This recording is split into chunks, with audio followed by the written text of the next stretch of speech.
Universalist Church, building community, inspiring growth, creating change. Here in the heart of Kansas City, we come together to create this hour of shared reflection so that we might be renewed in courage for these times and inspired to lives of greater dignity, higher purpose, deeper generosity, and more effective action. May the words and music and images that we offer today nourish our best selves, calling forth abundant wisdom and love, a love that has the power to overcome both loneliness in the heart and oppression in the world. Welcome to our service. Arise, O souls,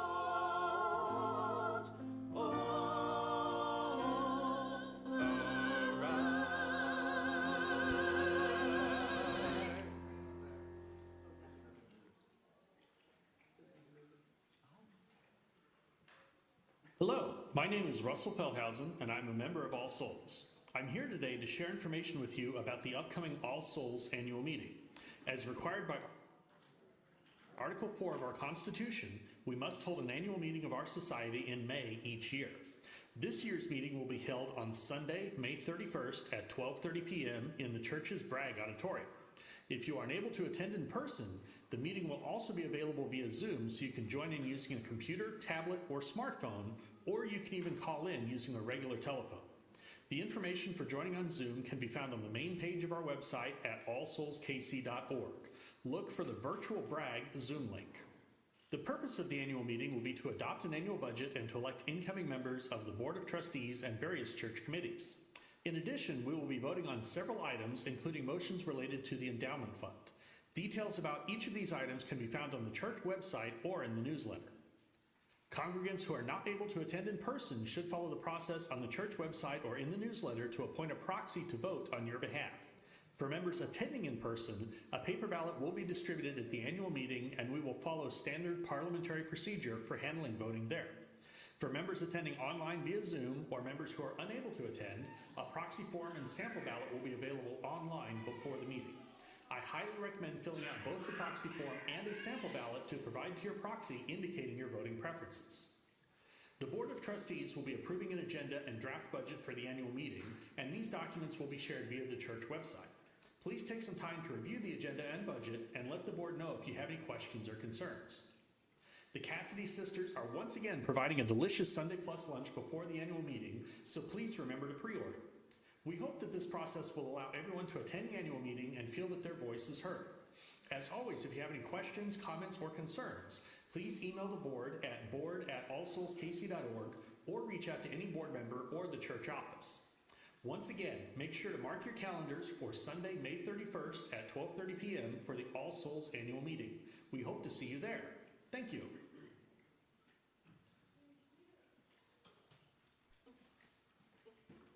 Good morning. Good morning. I'm Zach Sudbury, a member at All Souls. And whether you are in the room or watching online, we're glad you're here. Your presence enriches all of us and our time together. We are a Unitarian Universalist congregation. Our tradition is a large tent with room for many beliefs and approaches to the answers to the questions that matter. Our values of inclusion, compassion, and justice hold us together. We seek to build the beloved community, making room for everyone and creating a world where everyone's needs are met. You may be new here this morning. Welcome. And we know that your first time attending a church, you may want to keep a low profile and just check things out quietly. And that's great. We're glad that you're here. And if you want to let all of us know that you're visiting, then we invite you to raise your hand at this time. Welcome.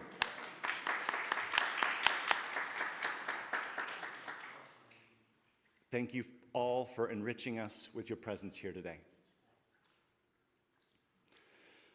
Whoever you are, whomever you love, wherever you are on your spiritual journey, you are welcome here. Whether you come with laughter in your heart or tears, you are welcome here. You are invited to join us with an open mind, a loving heart, and willing hands. We welcome you today. We welcome Lora McDonald into our pulpit today. Many of you know Lora through our partnership with MORE². Lora is the Executive Director of MORE², the Metro Organization for Racial and Economic Equity, known more familiarly as MORE², is Kansas City's premier faith-based community organizing group, comprised of dozens of interfaith congregations, not-for-profits, and individual members. They cross the lines that divide us: race, religion, geography, age, ethnicity, etc., to build relationships and ultimately power to transform our communities.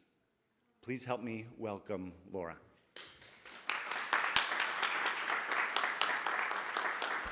Good morning. Thank you, Zach.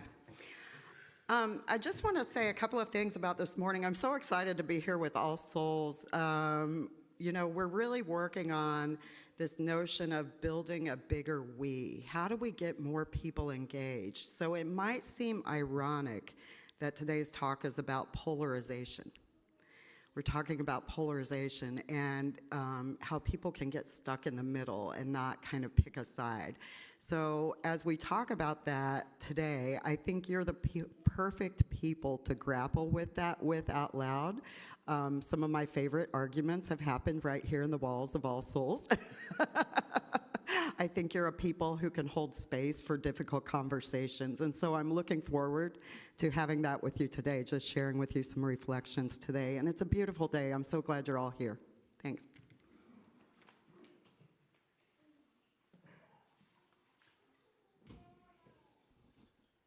Our chalice lighting words today are by Jamie Yandel. We light this flame to ignite the sacred power of justice.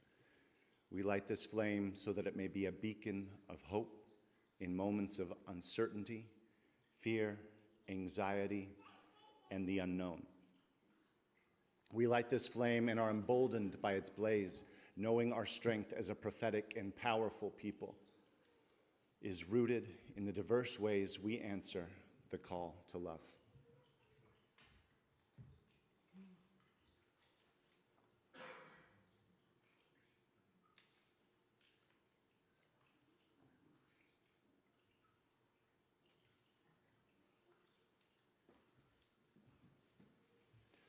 Please rise in body or spirit and join as we speak together our covenant, followed by our opening song. Together we affirm, goodwill is the spirit of this church, and service is its law.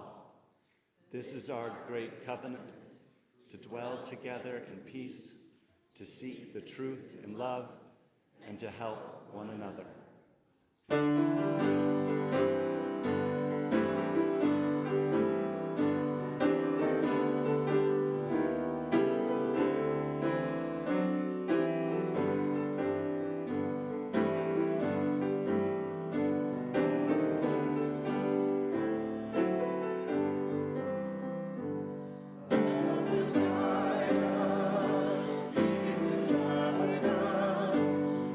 Inside us, really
right, it's that time we've been waiting for where all of the young people come forward. It's time to come up.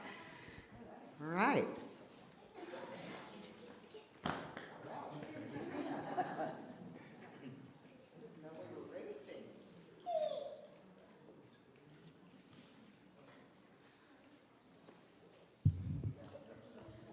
Come on down. Can everyone hear? Can you hear? Yes, you can hear. You're right up front, Cammie. How'd you know that was me? So I'm going to ask you a question just to get us started today. You're going to do a thumbs up if you agree and a thumbs down if you disagree. So who thinks that pineapple goes on pizza? Okay, some people are saying yes and some people are saying no. Okay, I'm going to go a little more controversial because we're in Kansas City. Do you pick Gates Barbecue or Joe's? Gates, thumbs up. Joe's, thumbs down. You know, there's an implied bias in. You don't even know. You don't do the barbecue at all. What's, oh, Jimmy John's. You get a little barbecue from Jimmy John's. We've got to work on you. We've got to. You don't like either one of them. I think you guys are all about controversy here at All Souls. Like, what's your favorite video game? That's an easier question for you. What is your favorite video game? You like all of them? Well, that wasn't easier at all. So, okay, Zelda.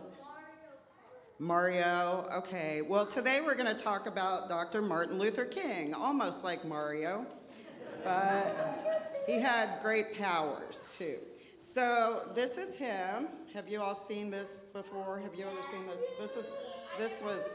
This was one of my favorite books when my son was young. This was one of my favorite books to share with him. He's like 23 now, but he doesn't still read this. But we want to talk a little bit about Dr. King. I started today with pineapples on pizza because that's pretty controversial.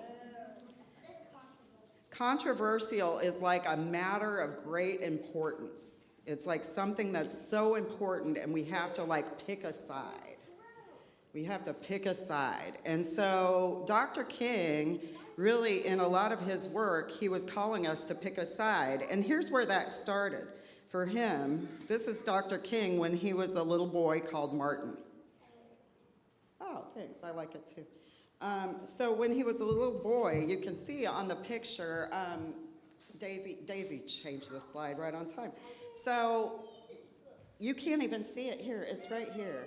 So that's Dr. King, and it's really serious. Yeah, what did you say? White only. It says whites only. That's not very nice. No, it's not nice. And that was the controversy when he was a little boy, that's called Jim Crow. They were putting up whites only signs, just like you pointed out. And even right here, there's an American flag while they're doing it. It was legal, but it wasn't right. And then there's one more page that I want to share with you. Daisy's going to change the slide. Yes, what do you think, Fiona?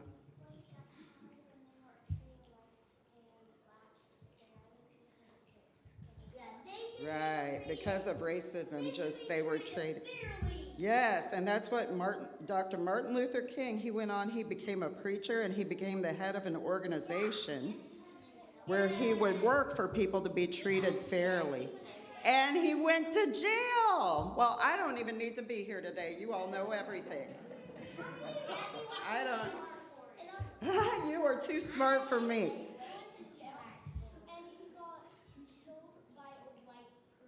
He was killed over his controversial matters. That's him giving a speech. In his speech, it says, I'm just going to finish by reading his speech so we can. Yeah, there's a lot of stories about how he was killed in Memphis, Tennessee. A spider, not a a spy. A spy. So he died in Memphis, Tennessee, but before he died, he said this: "I have a dream that one day in Alabama, little black boys and black girls will join hands with little white boys and little white girls as sisters and brothers." So he had a dream, and it was much like what you all said. He knew that it was right for black kids and white kids to play together, even though at that time that was controversial. So that's what we're talking about today, is controversy, and I think with that, you get to go to Sunday school class. All right.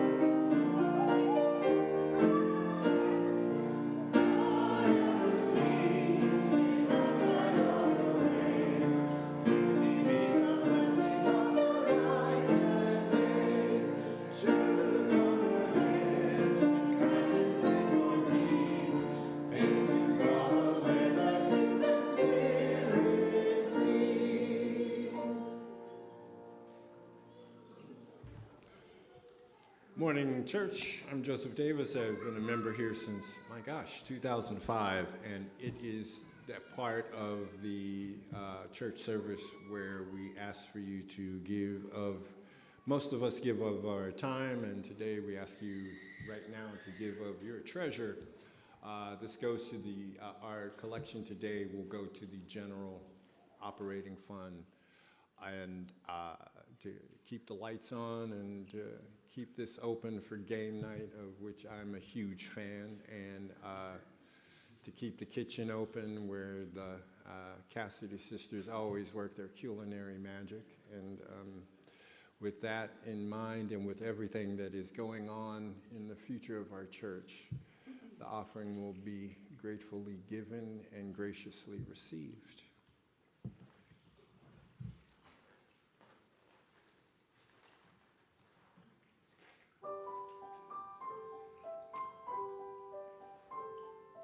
Rows and flows of angel hair and ice cream castles in the air and feathered canyons everywhere. I've looked at clouds that way, but now they only block the sun.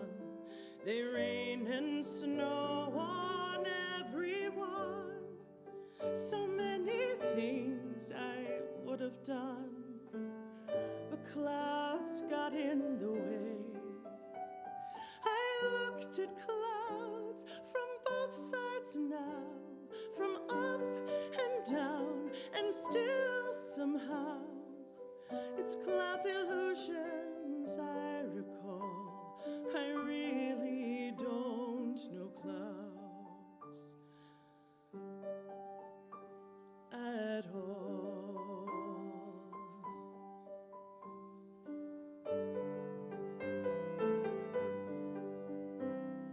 Moons and Junes and Ferris wheels, the dizzy dancing way you feel when every fairy tale comes real. I've looked at love that way, but now it's just another show. You leave them laughing when you go, and if you care, don't let them know. Don't give yourself away. I've looked at love from both sides now, from win and lose, and still somehow it's love's illusions I recall. I really don't know love at all.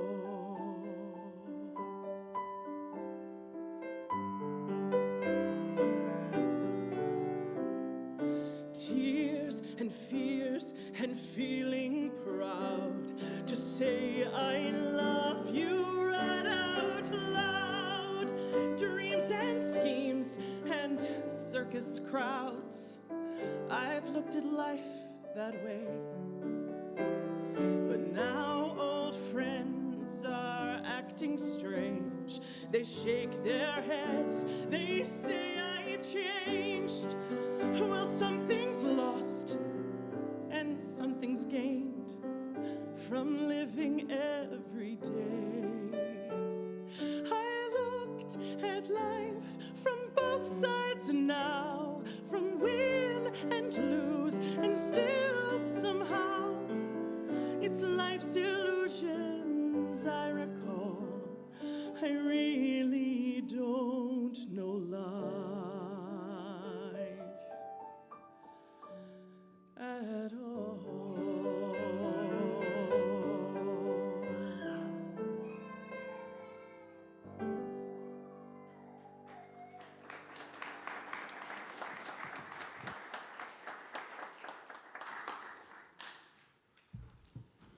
Please join me in our words of dedication for the offering.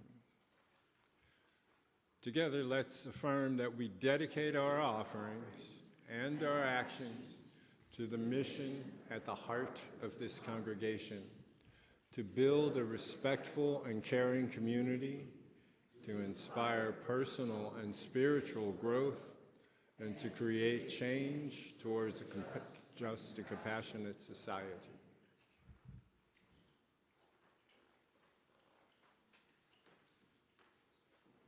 One of my two readings is actually a video. So the first thing that we're going to start with this video that was from 1976 in Harlan County, Kentucky.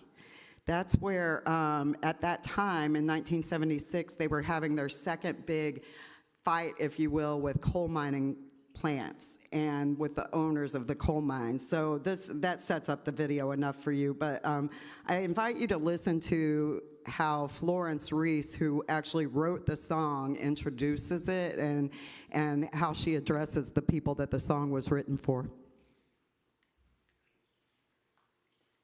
I'm not a coal miner, as you well know, but I'm as close as I could be not to be one. My father was a coal miner who was killed in the mines, and my husband is slowly dying with black lung.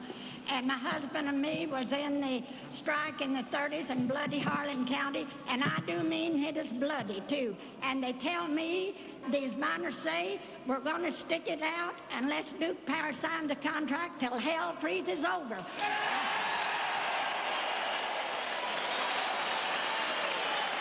And the men knows they've got nothing to lose but their chains and their union to gain. So I say, hang in there. And now this song I composed in the 30s. And as you know, I'm old, that's 40 years ago, and I can't sing very well. But you can ask the scabs and the gun thugs which side they're on, because they're workers too.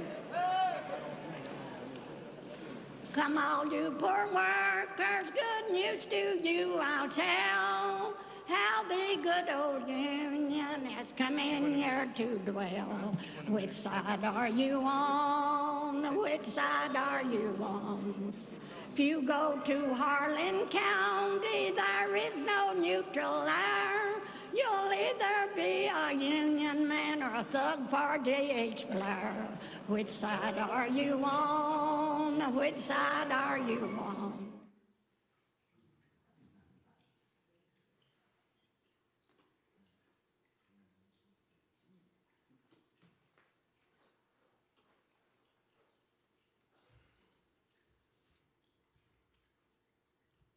From his letters from a Birmingham jail, this reading is from Dr. Martin Luther King, and it was written on April 16th of 1963. I must make two honest confessions to you, my Christian and Jewish brothers.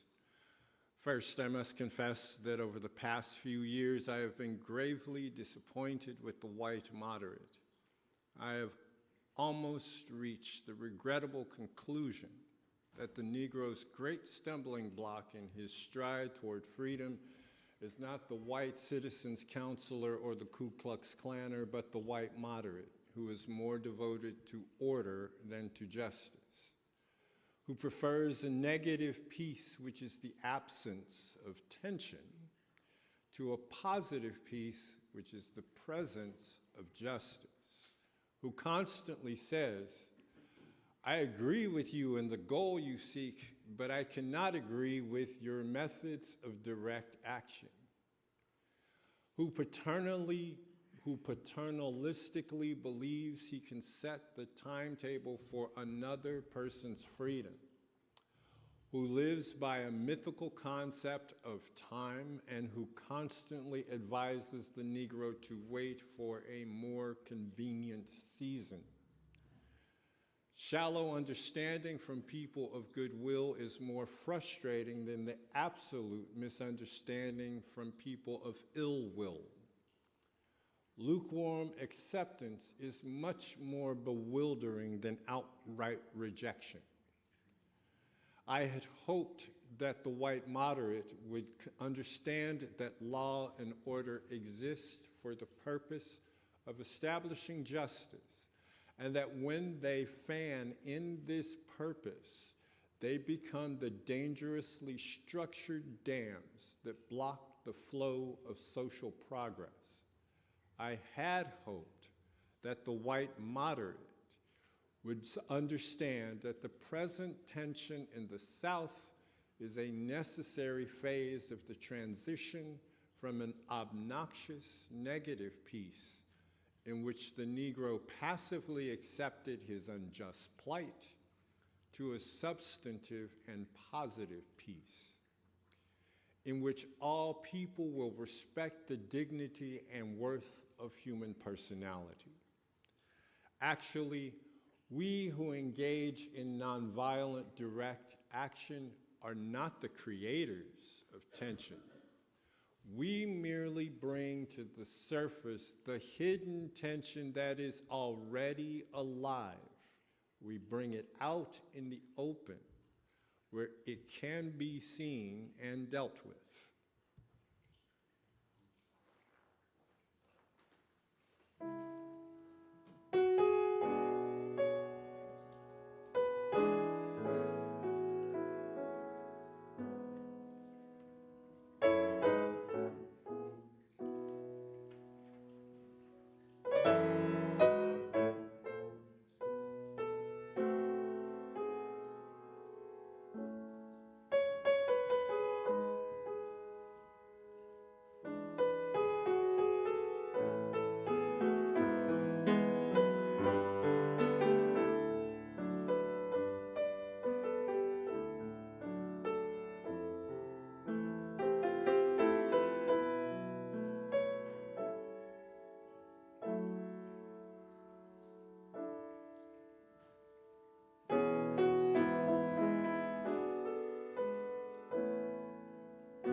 So good morning again.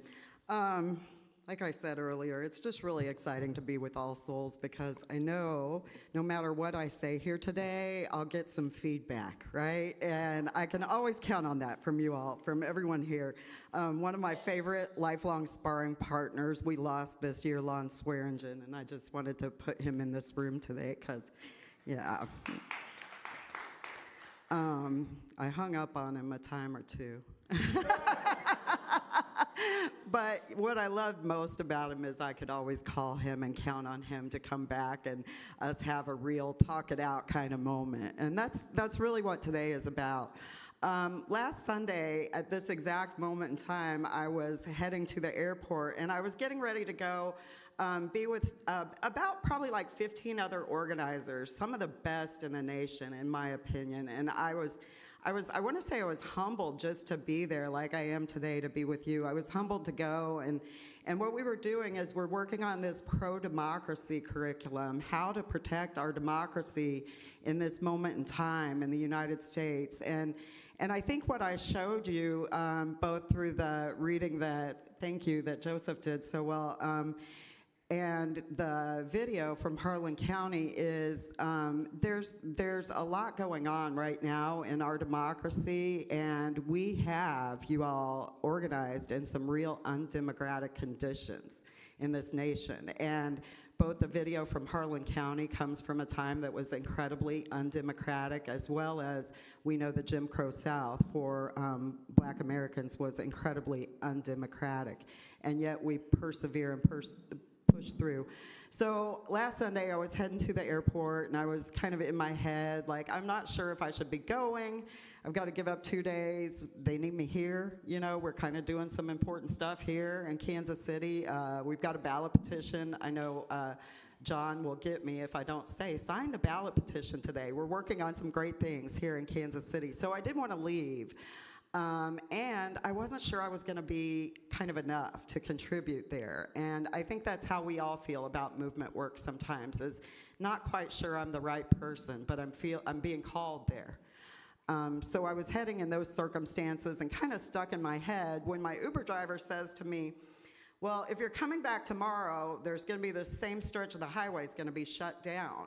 And I said, well, I'm not. I'm coming back Tuesday. And she said, I don't know why, but they're shutting the highway down. And I said, it's because J.D. Vance is coming.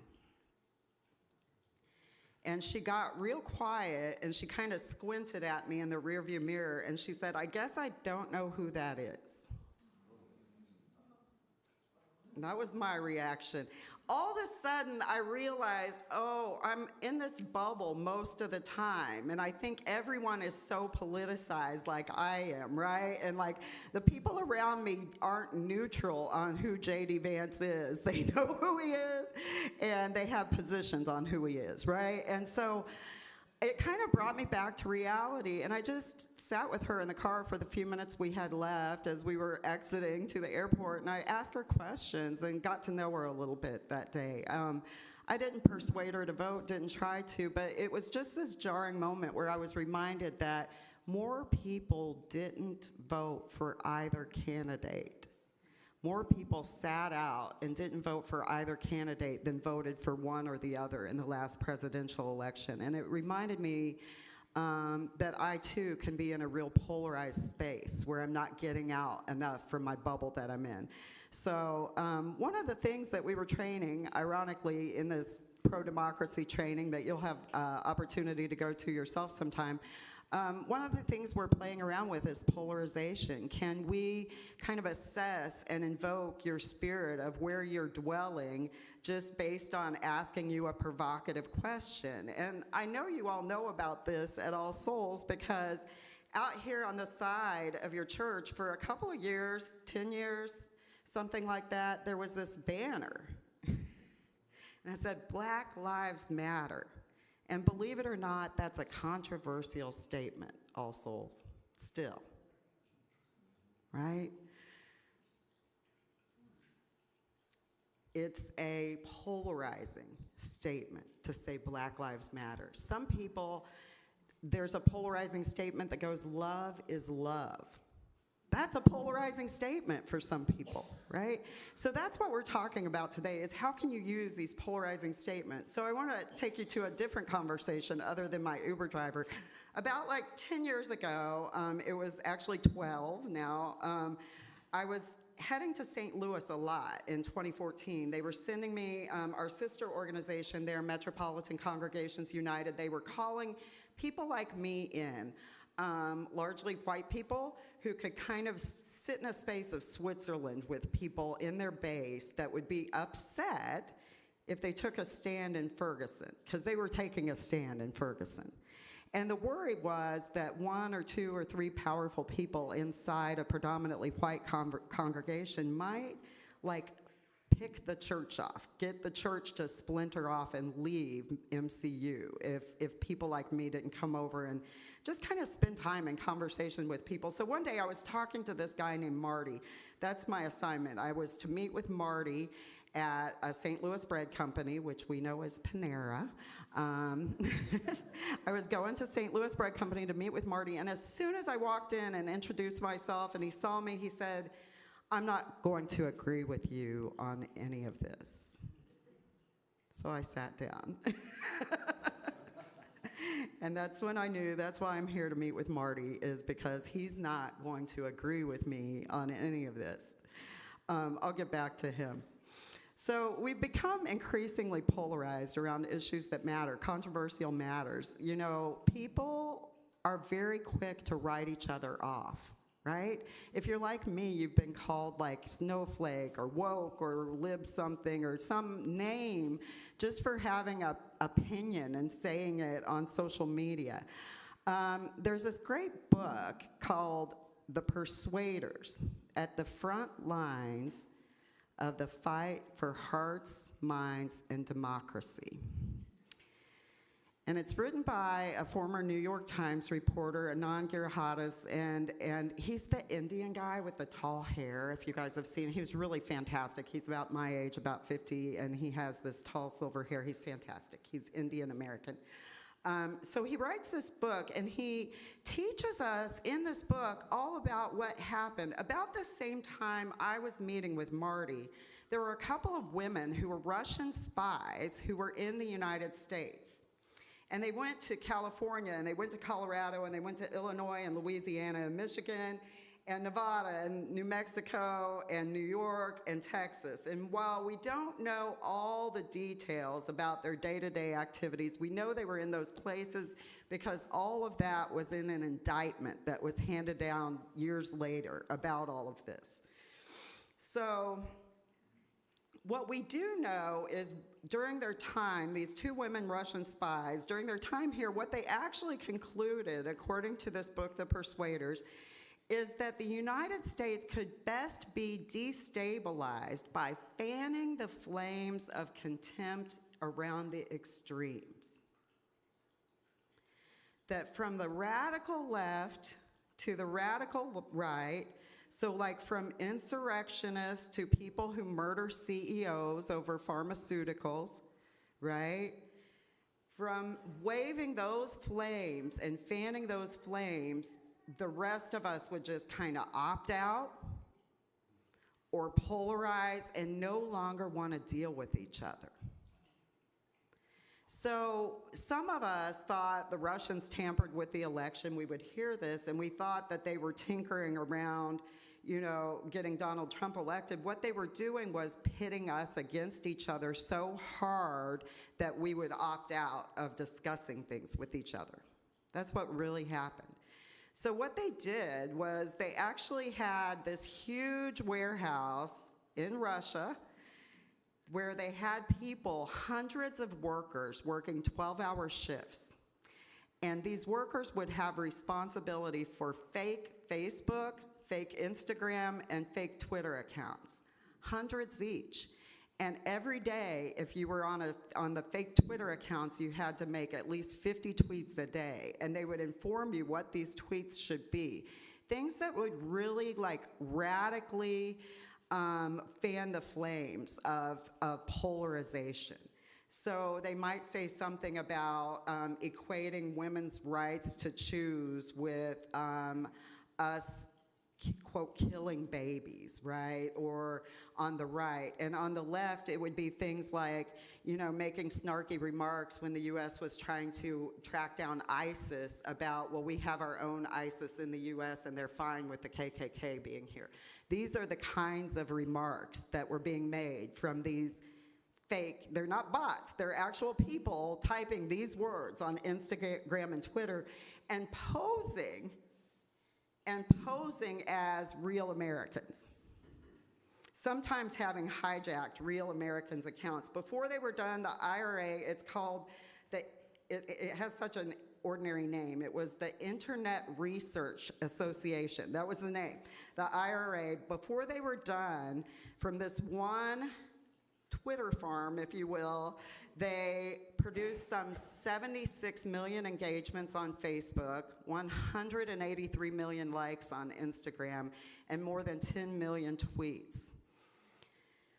So they were fanning the flames of our polarization. What they had realized, like, it's kind of evil genius stuff. What they had realized is if we can get these folks to stop talking to each other, they're one step closer to giving up on democracy.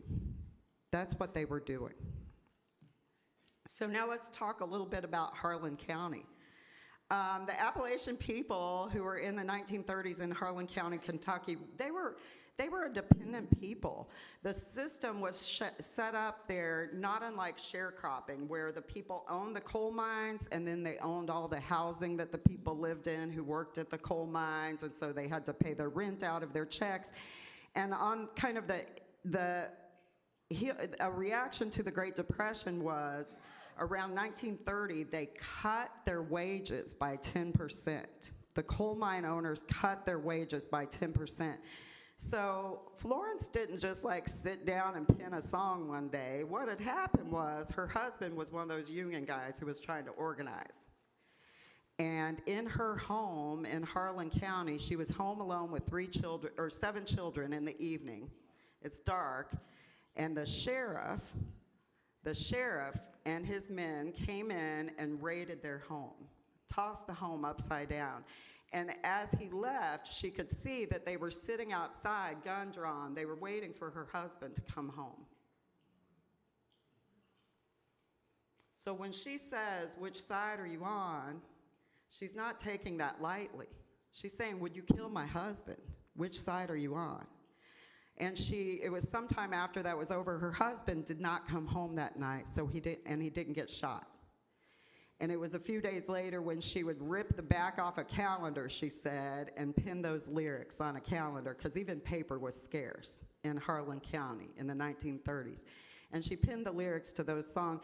And there was much bloodshed in those 1930 days in Harlan County before they won their union. And then it was kind of happening all over again. Workers' rights and workers' conditions were being addressed all over again in the 1970s when you see her singing that song, "Which Side Are You On? Which Side Are You On?" She's talking to, did you catch it? She says the scabs. So everyone knows what scabs is. It's the workers that cross the picket line to get a job, right? The scabs and the gun thugs. The gun thugs, as she calls them, are the people working for the sheriff, and they also worked for the coal miners. So they would raid homes of union people. They would hire them as private security. So the pro-union people called them gun thugs, and they would shoot and kill people. They would shoot and kill people in bloody Harlan County in the 1930s. And in the 1970s, people were dying of black lung and things like this when that whole new uprising. And so then in the 1970s, they're revisiting this same thing. Sound familiar? We thought we dealt with it all. We're revisiting the same thing. Which side are you on, friends? And in Dr. King's letter from a Birmingham jail, he's directly responding to his critics. And he's asking his own version of which side are you on? So I wonder, did you notice when Florence said gun thugs and scabs, she also, just a word, she called them in. She said, "You're workers too." And isn't Dr. King doing that in his letter from a Birmingham jail? Isn't he saying, "You're Christians. I'm a Christian." And he didn't just write a letter to his critics, he read their letter. And the context looks like this, y'all. So it was a whole week in Birmingham, Alabama, and they had called him in for extra help. He's the big guns. We have a national network based in Chicago. If I call in the big guns, it's because I need big help.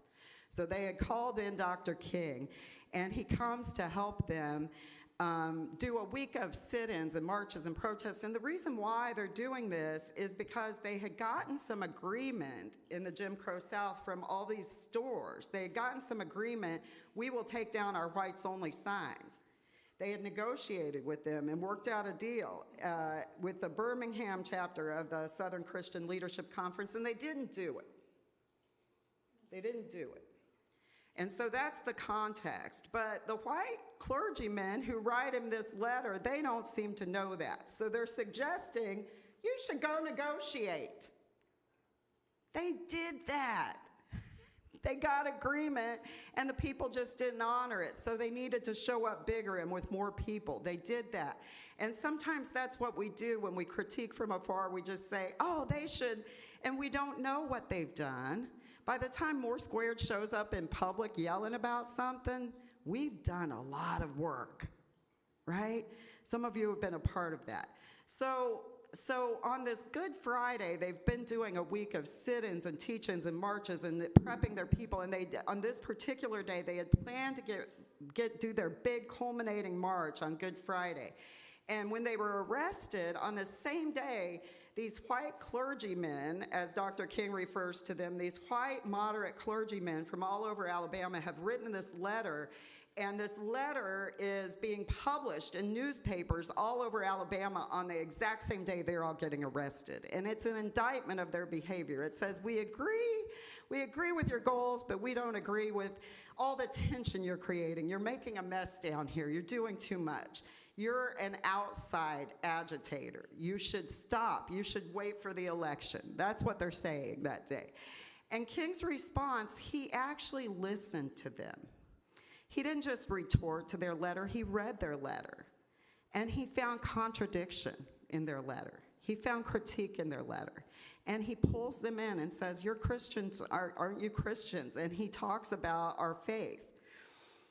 For those of us who identify as Christian, he goes on to talk about tension for him is having to tell his young daughter that she can't go to the amusement park. His exact quote, I believe, is, Funtown is closed to, quote, colored children. So you're telling him about tension in the irony of creating all this tension for him or just letting him live in it, right? And his ongoing polarizing question is what you're saying, Christian? And that's the subtext, right? Florence's ongoing polarizing question is, which side are you on? Aren't you a worker? If you work for the sheriff or if you're a scab, if you're a worker, you're a worker. And in California, when Proposition 8 was proposed and they were trying to ban gay marriage, just in 2008, it passed. It passed. And so they started going, wait a minute, how did this pass in California?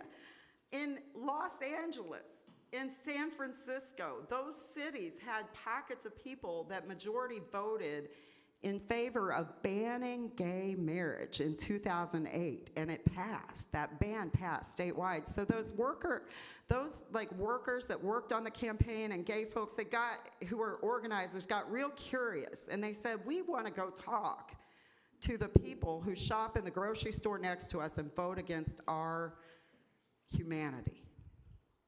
And as they did that, they started realizing that these people weren't 100 and 0. They were more like maybe 55-45.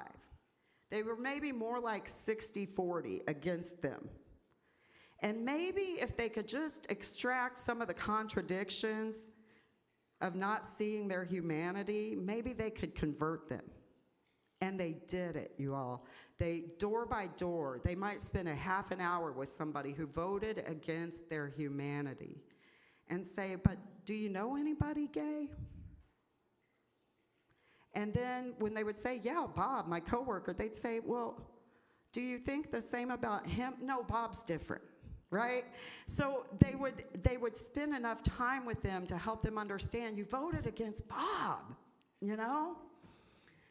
And that's what we need to do as organizers. I know I've done this. I've maybe done it to somebody in the room. Sometimes we push so hard, we push you away. We want you. Right now, we need a bigger we. We need every one of you to show up on the side of humanity. This isn't about right or left. This is about democracy versus authoritarianism. That's what we believe. It's about human survival. That's what we believe. It's about building a tent big enough for everybody to live and kind of work out their messy stuff together. So what I would suggest to you today is polarization, we need to be relational, like we saw Dr. King doing. Pull in the people like you, right? We need to be polarizing but relational. We shouldn't just be polarizing like the Russians did on Facebook. We should be polarizing yet relational and draw people in. What we've learned is we should be able to lean into people's contradictions, including our own, and grapple through those with other people that we can be relational with. I want to take you back to Marty for a second. So Marty was really interesting. You know, he identified as he was a prosecutor. He had been a prosecutor in the same office with Bob McCullough, the guy who didn't indict Officer Darren Wilson. And he said, you know, I get what Bob was doing. That's how he kind of starts the conversation with me. I would have done the same thing. He needed that grand jury to make it okay that he wasn't going to prosecute him. That's what he said. And I said, okay, that's what you would have done as a prosecutor. I want to just know you as a person. So as I got to know Marty that day, I learned that he was passionate about a great many things. He'd left the law, retired from it, and in his retirement, he gave all of his life to the Presbytery. He believed in Presbyterian church work deeply, and he had a lot of great connections. He could have picked off a great many churches if it didn't go well for us that day. But Bob, in all of that, you know, what was most interesting to me is he loved this food pantry. He spent all this time in this food pantry at the church, and he had made it his own, and he'd made it better by listening to the people who needed food. And I said, Bob, I wonder, do you think that people with drug-related convictions should be able to get food? And he said, yeah, everybody should be able to eat. And I told him about the state law. Some of you here at All Souls helped us get it passed. We had just passed a state law. It was vast bipartisan support for people who were both Republicans and Democrats supported this law, so people with food stamps who'd been banned for life could eat in the state of Missouri. We lifted the lifetime ban on food stamps for people with drug convictions. And as I was, you know, kind of wrapping up with Marty that day, I said, why don't you tell the people at the food pantry about it? And so, you know, they can spread the word, and maybe some of the people that are getting all of your food pantry food actually qualify for food stamps again. And we just kind of ended our conversation. I didn't know if it went well or anything. And a few days, I got back to my office here in Kansas City, right up the street, and I said, let me check my email, and there was an email from Marty. And it said, I enjoyed our conversation. And I wish I'd known what I know now, because I got from him that food matters. Like, everybody deserves to eat. I wish I'd just gotten to, does everybody deserve to live? Does everybody deserve to live, Marty? But he said in that email, why don't you send me that legislation? I wouldn't mind talking with you again. So that's what we're looking for, is just, can we build a bigger tent that we all can live in? Can we build a tent big enough that we can grapple with each other over difficult matters still? Can we build a big enough tent for controversy and working things out? Because if we can't, the consequences are dire. Thank you, All Souls.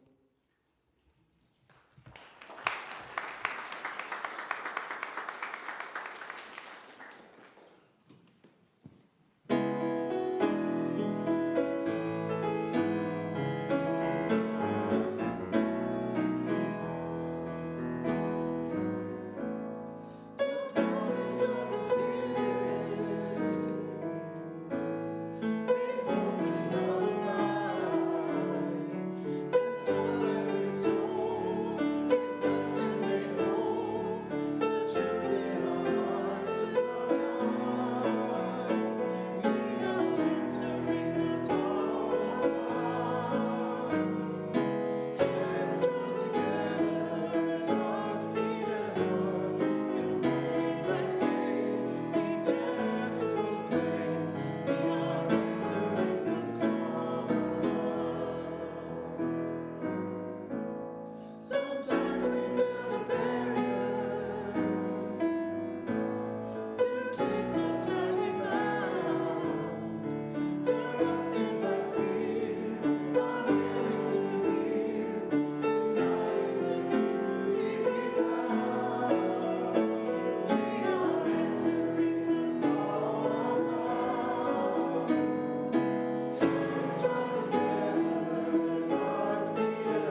I say move forward out in the world, be good, be provocative, and be interested in loving each other.